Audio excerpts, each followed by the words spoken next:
Hello student, वापस से आपके लिए लेके आया हूँ स्टैंडर्ड 11 और हिंदी के अंदर चैप्टर नंबर 20। और आज हम करने वाले हैं दो लघु कथाएं चैप्टर नंबर 20 के। और इसके अंदर MCQ, one line answer, two line answer, long answer के साथ आपको मिलने वाला है ग्रामर। अगर आपसे नहीं हो पाया है दो लघु कथाएं तो कोई प्रॉब्लम नहीं है, आप इसके क्वेश्चन आंसर को ध्यान से सुनिए, लर्न करिए। बार बार सुनने से लर्न होता है, वर्ड भी दिखने से आपको आसानी से स्पेलिंग मिस्टेक दूर होती है। बेटर है इसको ध्यान से सुनिए, डाउनलोड करिए और मित्रों तक पहुंचाइए। चलो शुरू करते हैं यहाँ पर हमारा आज का एमसीक्यू सेशन से। सबसे पहले है, कौन से त्योहार के दिन कथा नायक भारत पाकिस्तान की सीमा रेखा देखने गए थे? तो उसका नाम है ईद के त्योहार पे। कथा नायक किसके साथ भारत और पाकिस्तान के बीच की सीमा रेखा देखने के लिए गए थे? तो कथा नायक अपनी पत्नी के साथ देखने के लिए गए थे। पाकिस्तान की ओर से भारत की सीमा में किसका दल घुस गया था? तो उसके अंदर, सीमा के अंदर बकरिया जो होती है ना, उसका एक दल, इसका एक झुंड घुस गया था। पठान सैनिक देखने में कैसा था? तो पठान सैनिक दिखने में एकदम रौबीला था, यानी कि एकदम डरावना टाइप का लग रहा था। नाउ बात करेंगे वन लाइन आंसर के लिए। और हमेशा बच्चों याद रखना है, वन लाइन आंसर में जो मोस्ट इंपोर्टेंट वर्ड होता है, जो रिप्लेस किया जाता है कैसा, क्यों, किस लिए, तो वो आपको बिना स्पेलिंग मिस्टेक लिखना होता है। जैसे प्रश्न नंबर 1 है, पठान सैनिकों के कथानायक से साथ कैसा बर्ताव किया? तो पठान सैनिक ने कथानायक के साथ एकदम मित्रतापूर्ण बर्ताव किया। नींद में लेखक के मुंह पर क्या गिरा? तो नींद में लेखक के मुंह पर मैना पक्षी का एक बदसूरत सा चूजा गिरा।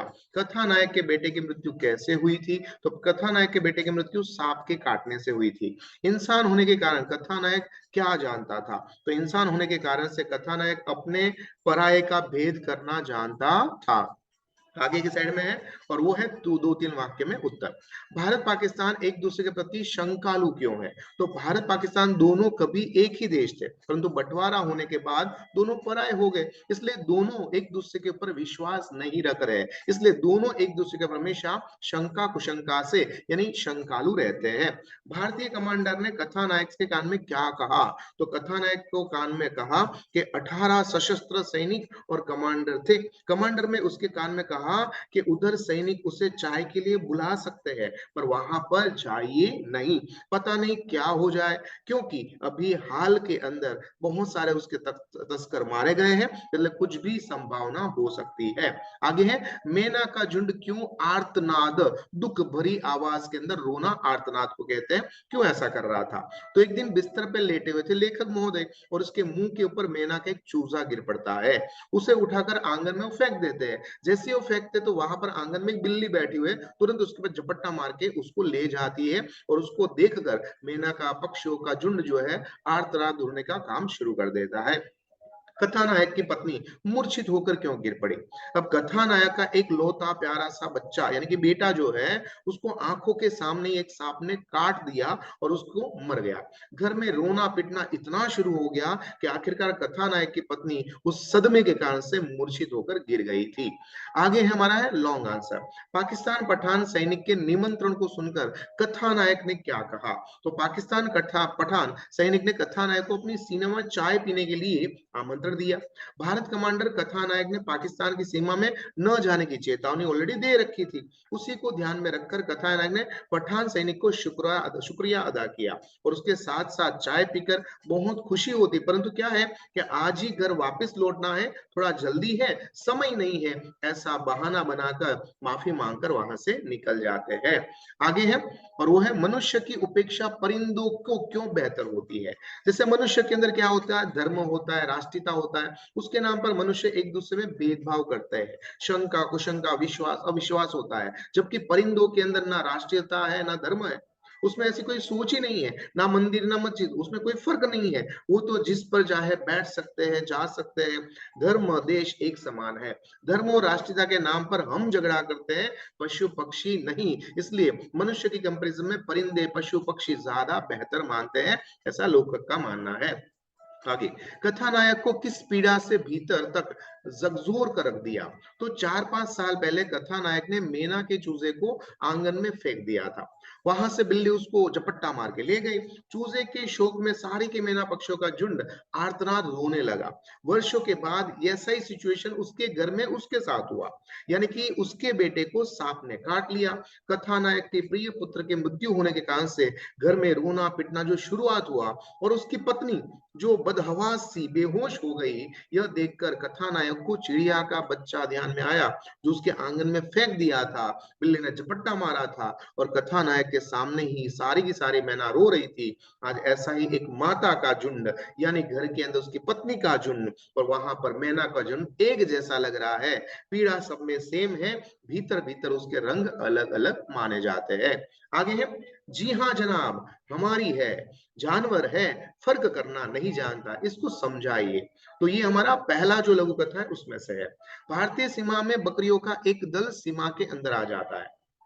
वह दल कुछ समय बाद कलूचा भरता हुआ भारतीय सीमा में वापस आ जाता है। इस प्रकार पाक सीमा के सैनिक भारतीय सीमा के सैनिक से पूछता है, क्या बकरियां आपके देश की है? उसका आशय यह है कि हमारे देश में भी ऐसी बकरियां हैं। भारतीय सैनिक विनम्रता से कहता है, हाँ हमारे देश की है, इसकी गलती नहीं है, ये जानवर है, इसे पता नहीं है कि कौन सा भारत है और कौन सा पाकिस्तान है, हमारा देश कौन सा है, दूसरा देश कौन सा है। ये जो जीवन के अंदर फर्क है ना, उसको ही जानना सबसे बड़ी मानवता मानी जाती है। नेक्स्ट प्रश्न है, मुझे आप इतना मूर्ख कैसे समझते हैं? मैं इंसान हूं, अपने पर्याय का भेद करना मैं जानता हूं, इतना विवेक मुझ में है। तो उसका उत्तर है, सीमा रेखा को देखकर आए व्यक्ति में भारतीय सीमा के सैनिक कहता है कि पाक सेना के सैनिक आपको चाय पीने के लिए बुलाएंगे, तो आप उससे मत जाइएगा क्योंकि वहां कुछ भी हो सकता है। इस पर आदमी उसे जवाब देता है, तो वह इंसान है, इंसान अपने पराये का भेद करने आया है, लेकिन विवेक तो जानता ही है। इंसान में हथियार या होशियार रहना अच्छी बात है, परंतु इतना होशियार क्या जहां पर मानवता ही ना हो, और मेरे ख्याल से मानवता ना हो वहां पर तो सिर्फ एक ही चीज होती है, वो है मूर्खता।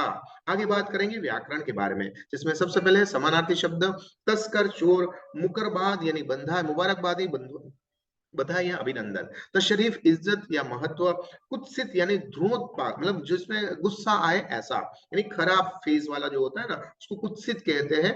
घृणा उत्पन्न होती है ऐसी चीज। आर्तनाद मतलब रोना होता है, अचानक सडनली एकाएक। मूर्छित बेहोश, निस्तब्ध हो जाना यानी शांत जड़वत होना। घृणा का मतलब होता है नफरत। ऑपोजिट यानी विलोम शब्द है, इच्छा अनिच्छा अधिकार कर्तव्य मूर्ख बुद्धिमान विनम्रता उद्दंडता बदसूरत खूबसूरत घृणा प्रेम आर्तनाद हर्षनाद अपना पराया। और इसके बाद हम बात करते हैं वो है हमारे उपसर्ग। आपको सबसे पहले पता ही है कि उपसर्ग कहाँ लगता है, अ से बनता है उपसर्ग, आप ऐसा समझ लो।